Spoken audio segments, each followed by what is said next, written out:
Okay, so this message is know your history. Why should we know our history? Why? The reason is because it directly impacts us. I think there's an element of this society that teaches us that somehow we're removed from our ancestors and, you know, like this illusion. I think it's a form of denial, a form of not wanting to face what really has happened. But it's really important to know one's history because without the key of history, the key of knowledge, the key of our roots, we are trying to navigate something without any form, any tool, any vehicle for movement. I was thinking about this, especially in terms of mental health, mental wellness. Within the Western concept of mental illness or mental health, we put this umbrella over our emotional and spiritual well-being, and we call it mental health. People, get prescribed pharmaceutical drugs to stop bad dreams, to stop depression, to stop anxiety. When those things, first of all, are indicators of something that is out of balance and out of whack within our own realities. Second of all, those things do get passed down from our parents. I think this narrative on genetics and how mental illness or addiction can be passed down through genetics, we've thought that it's like an actual gene thing. No, it's because your parents made your body. You are not separate from your body. We're not separate from our bodies. We live in our bodies. You literally came to this earth at this time to experience life through your body. We're not separate. We are not separate from these things. What else can I say? Yeah, I was just thinking about how, so many marginalized communities don't have as many resources towards mental health, wellness, and psychology because we are just removing the history from it. We need to have some real dialogue within the wellness arena that is formed around storytelling and around experience rather than suppression of experience. That's really important. It's really important. We gotta air these stories out, even though they're heartbreaking. We're at a point where we can't ignore these things any longer. We can't ignore these things any longer. We can't act like it doesn't affect us. Like our childhood trauma didn't affect us, like wars and instability, racism, abuse. We can't just act like it has no role within the mental state of the people. Any people. Any race. White people are also affected. I hate this. There's an element of me that hates, this stage. There's an element of me that hates this stage, because to me the illusion is disappearing so hard. It's becoming so clear, but, there's still so much illusion that people cling to. We cling to because of this, hierarchy of power. People that don't even know, people that don't even know the depths of these things created the rules and created the knowledge, but it's not considering others' perspectives that are far older than the held perspective. It's ignorance. It's ignorance. We have to understand that we are not separate from these things. We are not separate from our bodies. We are not separate from the traumas that our parents endured, our grandparents, the traumas we endured as children, you know? And also, we have to eliminate this concept that trauma defines. Trauma very well can impact someone heavily. But the more we hold on to these narratives as becoming our identity, the more we lose touch of our true identities. And I think that there is a lot of development that's currently happening and coming forth about how to navigate these issues, because these issues are very real. And for so long we have not talked about these issues. We've been in a state of like this danger, you know? It's been dangerous to address the topics, and I'll say that because of this kind of narcissistic dynamic that we're witnessing. I was thinking about this morning, is that a narcissist, like a person dealing with a mental arena of like a narcissistic dynamic, like within their own being, these people want something. They want love, they want attention, they want security, but they do not have the maturity, the development to then like grow into the maturity of meeting their own needs and their own desires. They don't reach that point. So it's kind of like this void, this feeling of this need, but they never have like the psychological capacity to meet the need. So then they become what hurt them. They become what hurt them. And they just live in this pain, this perpetual pain, because they cannot get their needs met because they don't know how. And that's why they try to control others. That's why they try to, you know, manipulate others and put others down so they can kind of get this rush of like feeling bigger than someone. It's very sad. Like, it's very sad. And the other thing that I'm contemplating today is just that, I'm moving into a more compassionate state of being with these people, because, I grew up in a household where mental illness was an element of, like, the family dynamic. Mental illness was a dynamic, and it's not just something that emerged, it's something that has history and has roots within my family lineages. Specifically both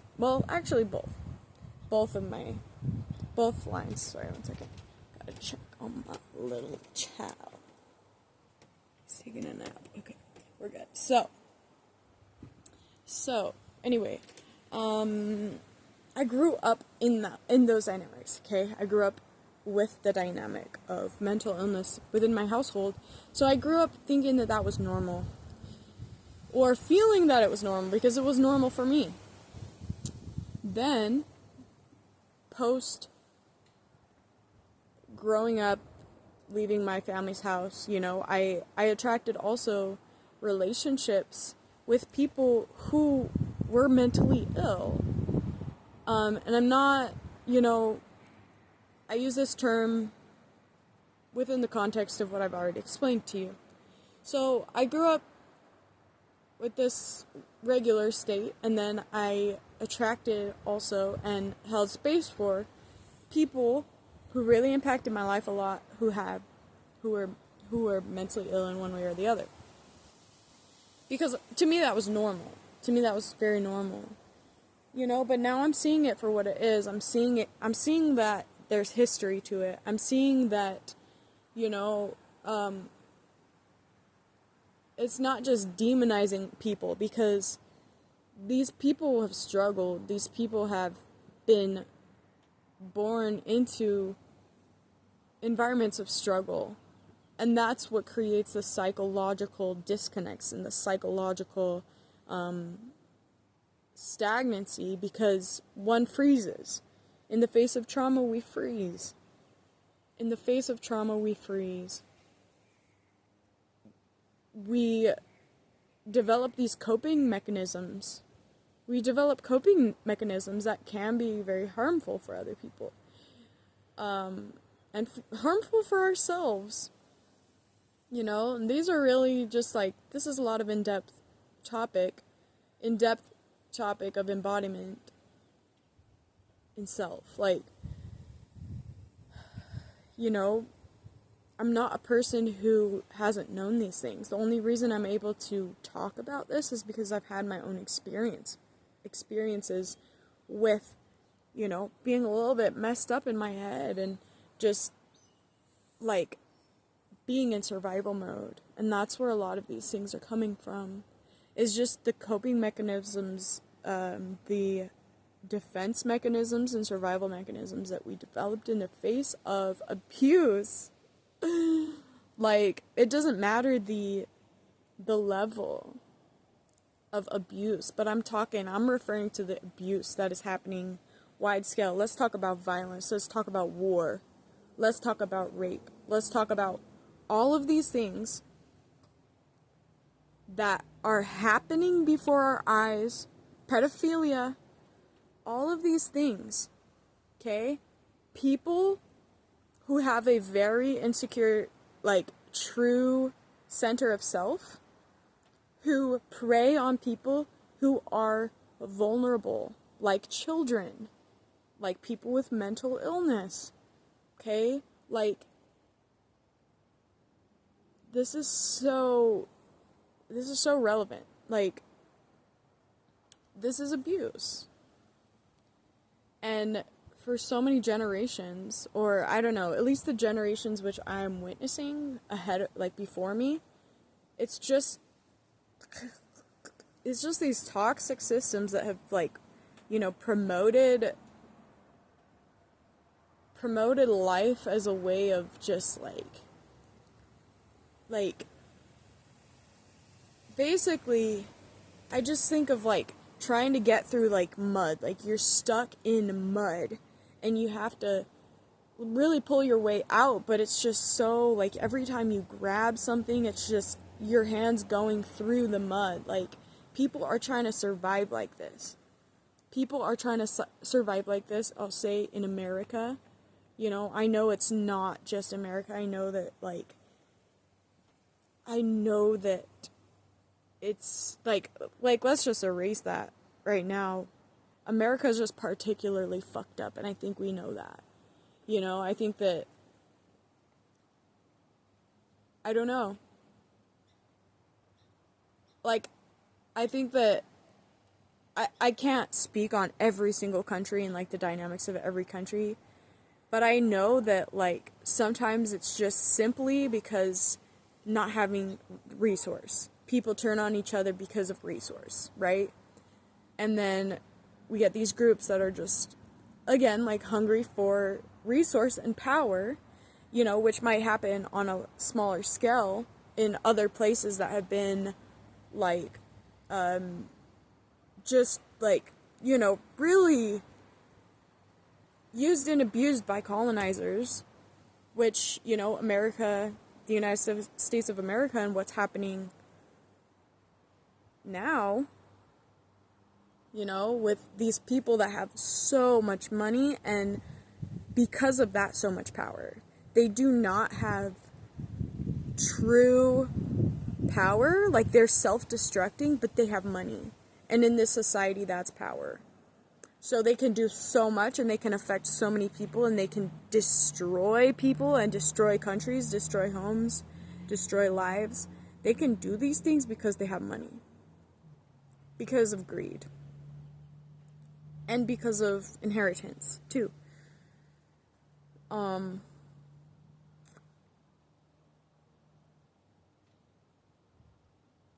it just seems a little bit more culty because there's a lot. It seems that there's more deeper spiritual and psychology going on here. Like, the psychology of America is very harmful. Okay? It has to change. And it's not going to change, we're going to change. And that is what I think a lot of Americans who are really stuck in the American mentality, this is the problem. This is where we face a problem. Because you're waiting for somebody to tell you what to do. You're waiting for somebody to give you the opportunity to do it or the resource to do it, and you're not creating a solution. This is where the American people have to change. And like, also just fuck America. Fuck this concept of the American people. Because we're a people divided. It's a people divided. It's a country that has systematically created division over and over and over again.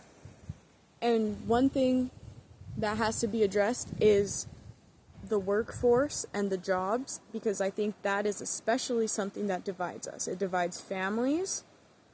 It divides individuals from individuals.